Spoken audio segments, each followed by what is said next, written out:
Gold, trusted gold buyers. మీరు తాకట్టు పెట్టిన బంగారాన్ని విడిపించి ఈ రోజు ఉన్న మార్కెట్ ధరకు కొనబడను.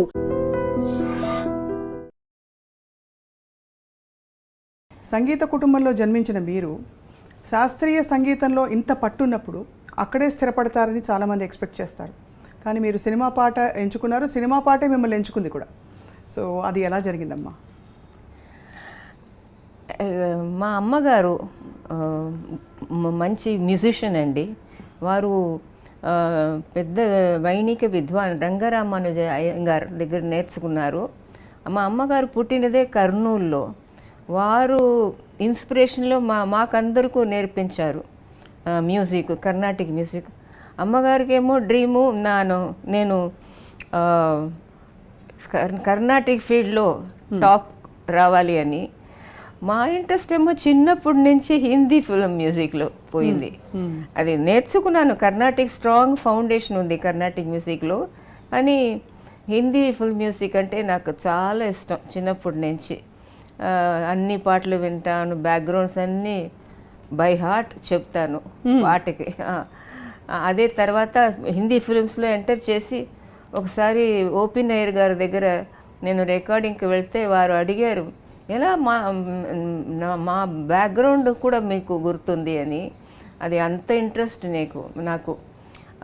బిగినింగ్లో మీరు చెప్పారు కదా గ్యాంజెస్ స్టాప్ చేసి విని వెళ్ళిందని. అది ఆ విధంగా బెనారస్లో, కాశీలో రాశారు. ఆజ్ పేపర్లో నా ప్రోగ్రామ్ విని తర్వాత వారు రాశారు పేపర్లో, ఇలా వాణిజీ పాడితే అక్కడ మా Ganga also will stop and listen and then only move అని రాశారు. అది పెద్ద విషయం. అది ఆ విధంగా మంచి మంచి రివ్యూస్ మాకు దొరికింది, మంచి రివ్యూస్. సో నేను పుట్టింది వెల్లూరులో. ఇక్కడ నుంచి just 84-87 kilometres on the way to Bengaluru. Up to 4th standard అక్కడ నేను చదివాను. తర్వాత 5th స్టాండర్డ్లో ఇక్కడ చెన్నై వచ్చాను. అప్పుడు మద్రాసు. ఇక్కడ వచ్చి మా స్కూలింగ్, కాలేజ్ ఇక్కడ క్వీన్ మేరీస్లో BA చేశాను. తర్వాత బ్యాంక్లో పని చేశాను, state bank of India 3.5 years. అప్పుడే మాకు పెళ్ళి ఫిక్స్ అయింది. జయరామ్ గారు అప్పుడు బాంబేలో జాబ్ చేశారు. నేను బాంబే వెళ్ళాను. అక్కడ హిందుస్థానీ నేర్చుకున్నాను ఉస్తాద్ అబ్దుల్ రెహమాన్ ఖాన్ సాబ్ దగ్గర, పటియాలా ఘరానా. వారే చెప్పారు నన్ను గురించి. వసంత్ దేశాయ్ గారు పెద్ద మ్యూజిక్ డైరెక్టర్, మీకు తెలుసు కదా, జనక్ జనక్ పాయల్ భజే అన్నీ, దో ఆంఖేం బారాహాత్ మ్యూజిక్ డైరెక్టర్. మా దగ్గర ఒక సౌత్ ఇండియన్ గర్ల్ నేర్చుకుంటుంది. అది చాలా మంచి వాయిస్, మీరు వినాలి అని. సో వారు పిలిచారు, నేను వెళ్ళాను వసంత్ దేశాయ్ గారి ఇంటికి.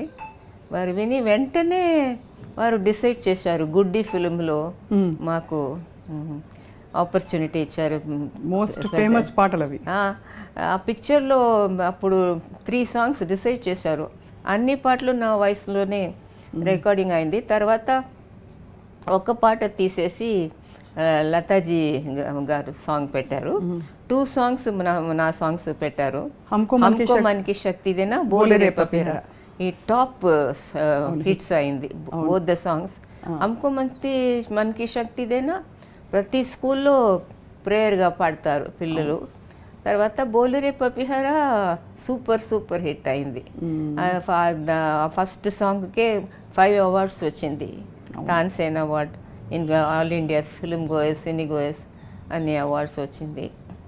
సో ఆ విధంగా తర్వాత బాంబే ఫిల్మ్ ఇండస్ట్రీలో ఎక్కువ ఛాన్సెస్ వచ్చింది from all top music directors. Vasant దేశాయిజీ, తర్వాత నౌషాద్ సాబ్, సి రామచంద్రజీ, ఓపీ నయ్యర్జీ, Madan Mohan ji, Jaidev ji, Kalyan ji Anand ji, Laxmikant Pyarelal, Yashwant Tripathi ji. I have sung for all of them. And ఎవరి గురించి నేను డ్రీమ్ చేశాను, ఇంత పెద్ద ఆర్టిస్ట్ కూడా నాకు ఛాన్స్ దొరుకుతుందా అని all the top male singers నేను పాడాను. విత్ మహమ్మద్ రఫీజీ, Kishore Kumar ji, Manna Dey ji, Mahendra Kapoor ji, Hemant Kumar ji, Talat Mahmood ji, Mukesh ji. I sang with all of them. ఇంత బ్యూటిఫుల్ బిగినింగ్ మీది, అంటే అందరూ పెద్ద పెద్ద వాళ్ళ దగ్గర. మీకు అప్పట్లో హిందీ ప్రొనౌన్సియేషన్ విషయంలో కానీ నాకు చిన్నప్పటి నుంచి స్కూల్లోనే నేను హిందీ ఎలక్యూషన్లో ఫస్ట్ వచ్చాను, హ్యాండ్ రైటింగ్లో ఫస్ట్ వచ్చాను.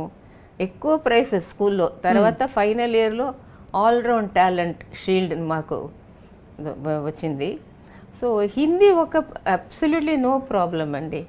అది చిన్నప్పటి నుంచి హిందీ సాంగ్స్ విని విని విని విని ఆ ప్రొనౌన్సియేషన్ మాకు పక్కా అయింది.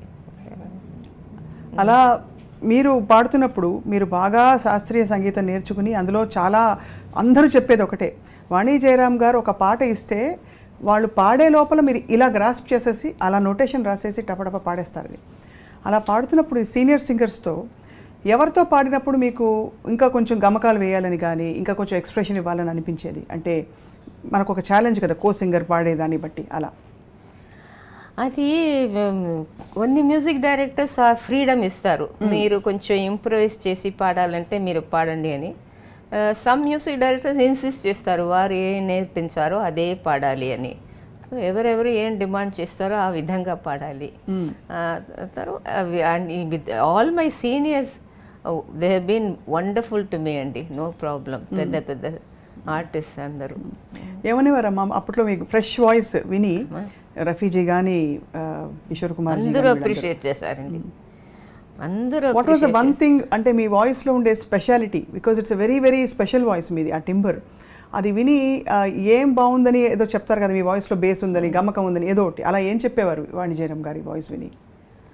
అందరూ ఒక పాయింట్ గ్రాస్పింగ్ గురించి చెప్తారు. ఆల్ ద మ్యూజిక్ డైరెక్టర్స్ నేను ఎంటర్ చేస్తే స్టూడియోలో ఓకే ఆర్టిస్ట్ వచ్చేసారు, టేక్ అంటారు వెంటనే. అది గ్రాస్పింగ్ ఎక్కువ అప్రిషియేట్ చేశారు. తర్వాత వాయిస్ గురించి అందరికి ది గ్రేట్ కుమార్ గంధర్వజీ కూడా డూయట్స్ పాడాను నేను మరాఠీలో. సో అది మా all over Maharashtra super hit అయింది ఆ పాట. సో అప్పట్లో హిందీలో ఉన్నప్పుడే మీకు తెలుగు తమిళ్ అవకాశాలని? తెలుగు తమిళ్ అప్పుడు లేదు. హిందీ ఫీల్డ్లో బాంబేలో హిందీ సాంగ్స్ ఎక్కువ మరాఠీ పిక్చర్స్లో పాడాను.